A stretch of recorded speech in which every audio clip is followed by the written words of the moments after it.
What up, witches?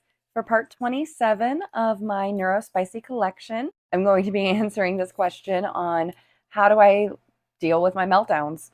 I'm also going to refer this person and everybody really over to the Autistic Self Advocacy Network, ASAN. That is where you will find pretty much what next in terms of therapy or resources for you or your autistic child.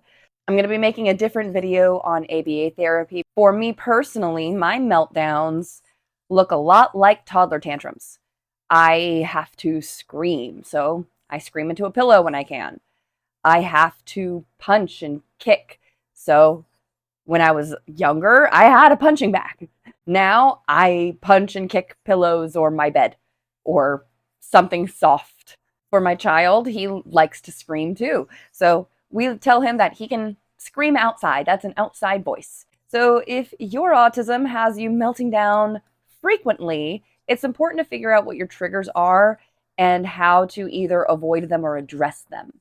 If I can see an issue arising, I try to correct it ahead of time. If I can avoid a meltdown by simply letting go of an expectation, then I'm just going to let go of that expectation. For example, if I don't have to cook tomorrow night, I'm not gonna. So that means on days where my husband gets paid, he comes home with dinner. Lean into whatever outlets, whatever hobbies, whatever skills that are enjoyable, that bring you joy.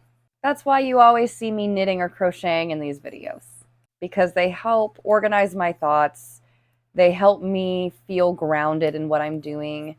And honestly, when I'm knitting, I'm less likely to have a meltdown.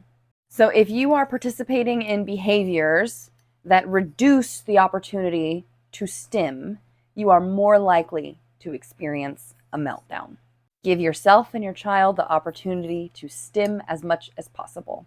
My husband just put up one of our sensory swings in a central area of our house. We have a spinning chair for our son, so when he's feeling particularly frustrated, he can spin it out. And as I mentioned in a previous comment related to this video, I do have the ability to be very independent. I was an independent child.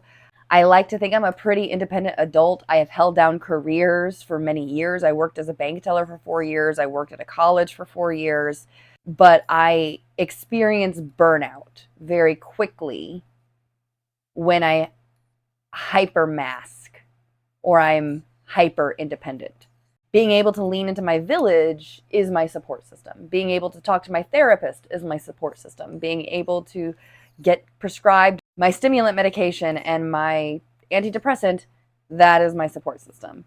I hope this helps answer your question, and join me next time for more of my thoughts on autism, ADHD, and other neurospices. Later, witches.